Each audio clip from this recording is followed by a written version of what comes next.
वंदे मातरम भैयाओ।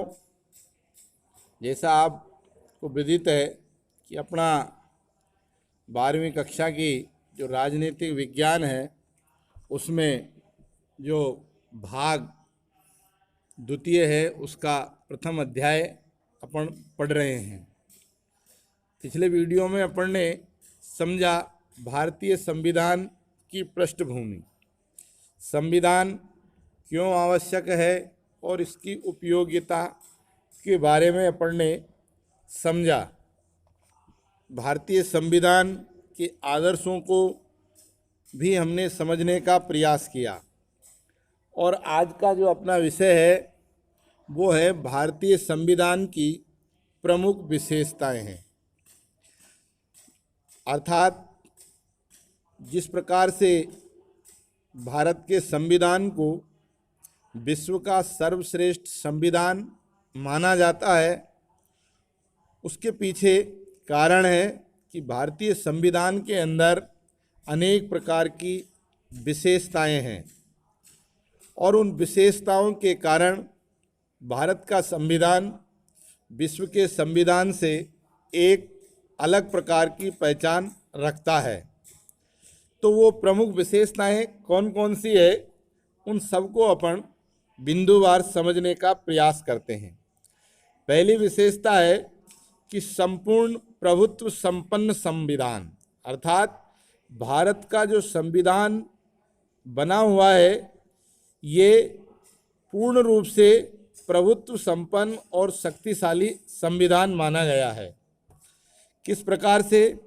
भारत का संविधान लोकप्रियता एवं प्रभुसत्ता पर आधारित संविधान है, अर्थात लोकप्रिय है और इसके अंदर जो प्रावधान है वो संपूर्ण राष्ट्र को एक बनाए रखने के लिए पर्याप्त है। अर्थात ये संविधान भारतीय जनता द्वारा निर्मित है। इस संविधान द्वारा अंतिम शक्ति भारतीय जनता को प्रदान की गई है। तात्पर्य वही है कि संविधान में लोकतंत्र की स्थापना के लिए प्रत्यक्ष मतदान की व्यवस्था की गई और उसमें जनता को अंतिम शक्ति प्रदान की गई। इसलिए भारतीय संविधान की प्रस्तावना में ये स्पष्ट रूप से लिखा है। और क्या लिखा है कि हम भारत के लोग इस संविधान को अंगीकृत, अधिनियमित वे आत्मार्पित करते हैं। इस बिंदु का तात्पर्य है कि हम सभी लोग इसको स्वीकार कर रहे हैं। इसके अंदर जो सिद्धांत, जो नियम, जो कानून है, उन सबको हम आत्मा से स्वीकार करते हैं, आत्मार्पित करते हैं। जिस दृष्टि से संविधान निर्माताओं ने इसका निर्माण किया उसके अंतर्गत भारतीय जनता ही इसकी निर्माता मानी गई, क्योंकि संविधान सभा में देश भर से प्रतिनिधि चुन करके आए थे और वो जनता द्वारा निर्वाचित प्रतिनिधि थे। इसलिए ये कहा जा सकता है कि भारतीय संविधान किन्हीं प्रमुख लोगों की बौद्धिक क्षमता का विषय नहीं है, बल्कि संपूर्ण देश के लोगों का प्रतिनिधित्व करता है। इसलिए इसका निर्माता जनता को कहा गया है और जनता ने ही स्वयं इच्छा से इसको अंगीकार किया है, अधिनियमित किया गया है, आत्मर्पित किया गया है। इसे किसी भी अन्य सत्ता द्वारा थोपा नहीं गया। अर्थात हमारा संविधान हमारे ही देश के लोगों के द्वारा, हमारे ही चुने हुए प्रतिनिधियों के द्वारा तैयार किया गया है, न कि किसी बाहरी शक्ति ने हमको ये संविधान तैयार करके दिया है। दूसरी जो विशेषता है इसकी प्रस्तावना, ये सबसे महत्वपूर्ण बात है। भारतीय संविधान की प्रस्तावना में ये स्पष्ट बात लिख दिया गया कि इस संविधान का महत्व क्या है। तो प्रस्तावना में लिखा है, भारतीय संविधान के मौलिक उद्देश्य, लक्ष्यों को संविधान की प्रस्तावना में स्पष्ट किया गया है और डॉक्टर के मुंशी ने इसे संविधान की राजनीतिक कुंडली माना है और इसके महत्व को देखते हुए इसे संविधान की आत्मा कहा जाता है। प्रस्तावना की शुरुआत में हम देखते हैं कि हम भारत के लोग से यहाँ पर अभिप्राय है कि अंतिम प्रभुसत्ता संविधान ने भारतीय जनता में दी है और ये सबसे बड़ी प्रमुख संविधान की विशेषता है। अर्थात संपूर्ण संविधान का लेखन किन महत्वों पर आधारित है, इन सब बातों का उल्लेख इसकी प्रस्तावना में प्रारंभ में ही कर दिया गया। अर्थात संविधान की जो संपूर्ण राष्ट्र की शक्ति है या लोकतंत्र की संपूर्ण शक्ति जनता के हाथों में निहित है। यहाँ शासन करने वाले लोग जनता के प्रतिनिधि होंगे, जनता के ऊपर शासन वो स्वयं थोप नहीं सकते।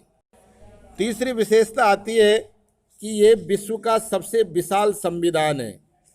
अर्थात भारतीय संविधान दुनिया का सबसे बड़ा संविधान माना गया है लिखित।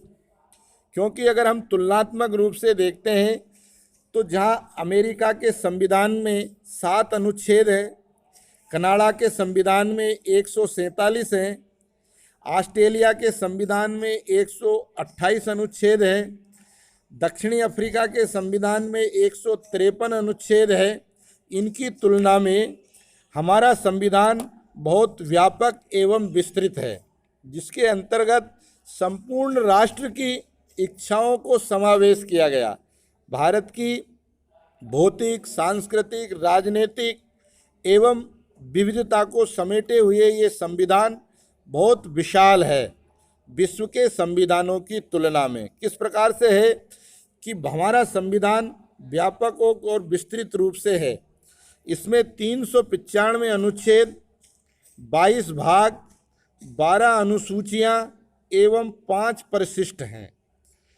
इतना बड़ा खंड होते हुए और इसका जो महत्वपूर्ण भाग था कि ये लचीलापन भी रखता है और इसके कारण भारतीय संविधान में अब तक 101 संविधान संशोधन हो चुके हैं। यानी कि समय काल परिस्थिति के अनुरूप, देश की आवश्यकताओं के अनुरूप संविधान को हम बदल भी सकते हैं और ऐसा अब तक 101 बार हो चुका है और आगे भी ये संविधान संशोधन की प्रक्रिया अनवरत जारी है। इसके कारण इसका स्वरूप अनवरत रूप से विशाल होता जा रहा है। भारतीय संविधान संघात्मक है, अर्थात ये सबको जोड़कर चलने वाला है। इसमें संघ व राज्यों के बीच संबंधों का बहुत व्यापक वर्णन है। अर्थात भारतीय संविधान के अंदर राज्यों की शक्ति और केंद्र की शक्ति दोनों के संदर्भ में स्पष्ट रूप से प्रावधानों का वर्णन है, ताकि किसी भी प्रकार से दोनों सरकारों के सामने किसी भी प्रकार का व्यवधान नहीं आए। इसी परिप्रेक्ष्य में संविधान के एक अध्याय में तो राज्य के नीति निर्देशक तत्वों को लिखा गया है और उसके आधार पर ये अपेक्षा की गई है शासन से कि किस प्रकार से आप इन लोक कल्याणकारी कार्यों को करके आम जनता के हितों की पूर्ति कर सकते हैं। इसलिए सरकार के सामने काम करने का एक स्पष्ट ढांचा मौजूद होता है और वो संविधान में वर्णित है नीति निर्देशक तत्वों के रूप में। इसी आधार पर हम मानते हैं कि संविधान की इसी विशालता को लेकर के संविधान विशेषज्ञ हरिविष्णु कामत कहते हैं कि हमें इस बात का गर्व है कि हमारा संविधान विश्व का सबसे विशाल संविधान है और श्रेष्ठ भी है, क्योंकि दुनिया के अनेक संविधान बनने के बाद में उनमें कई बार परिवर्तन हो गए, अर्थात बदल दिया गया संविधान, नया संविधान उनके स्थान पर ला दिया गया। लेकिन भारतीय संविधान बनने के बाद से लेकर आज तक उसी प्रावधानों के अनुरूप संचालित है। इसमें आया है 101वां संविधान संशोधन।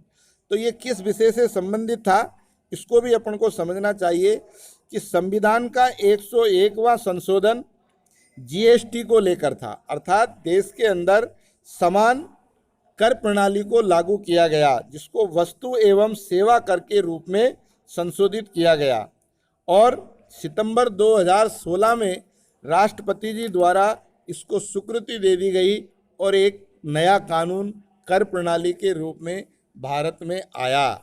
इस प्रकार से हम कह सकते हैं कि भारतीय संविधान दुनिया का एक विशालतम संविधान है। चौथी विशेषता है इसकी लिखित एवं निर्मित संविधान।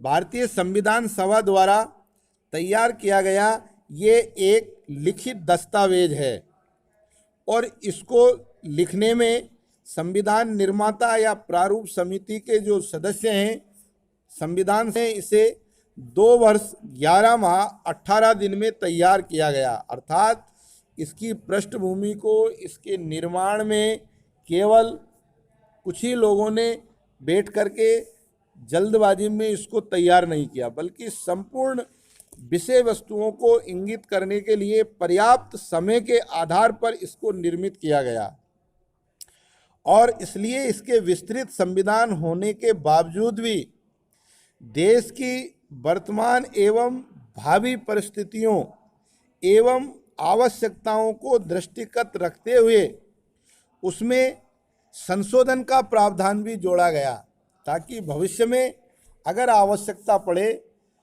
और इसमें अगर परिवर्तन करना पड़े तो परिवर्तन संभव है।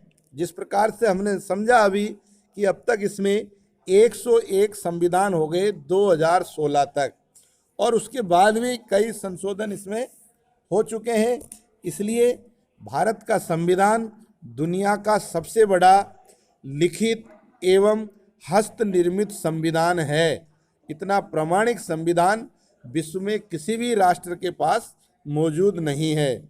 और 5वीं महत्वपूर्ण व्यवस्था है संसदीय शासन व्यवस्था, जिसके अंतर्गत डॉक्टर भीमराव अम्बेडकर ने कहा है कि संसदात्मक प्रणाली में शासन के उत्तरदायित्व का मूल्यांकन एक निश्चित समय के बाद में तो होता ही है, इसके साथ साथ दिन प्रतिदिन भी होता रहता है और इस प्रणाली में कार्यपालिका व्यवस्थापिका के प्रति सामूहिक रूप से उत्तरदायी होती है। अर्थात कार्यपालिका के सभी निर्णय व्यवस्थापिका द्वारा अनुमोदित होने चाहिए, इसलिए इसको संसदात्मक व्यवस्था माना गया है। राष्ट्रपति का पद गरिमा प्रतिष्ठा का होता है, इसलिए उसको एक संवैधानिक प्रधान की हैसियत दी गई है।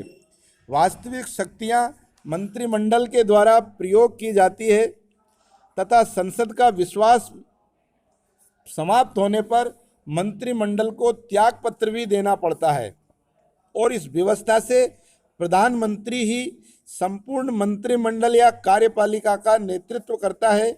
इसीलिए भारत में संसदीय व्यवस्था को केंद्र के साथ साथ राज्यों ने भी अपनाया गया है। इसलिए राज्यों में संवैधानिक मुखिया के रूप में राज्यपालों की नियुक्ति होती है। इस आधार पर हम कह सकते हैं कि संसदीय शासन व्यवस्था के कारण भारतीय लोकतंत्र एक मजबूती के साथ में दुनिया के सामने उदाहरण के रूप में आज प्रस्तुत है। इस प्रकार से भारतीय संविधान की ये प्रमुख 5 विशेषताएं अपन ने पढ़ी। आगे की विशेषताओं को अपन वीडियो के अगले भाग में समझने का प्रयास करेंगे।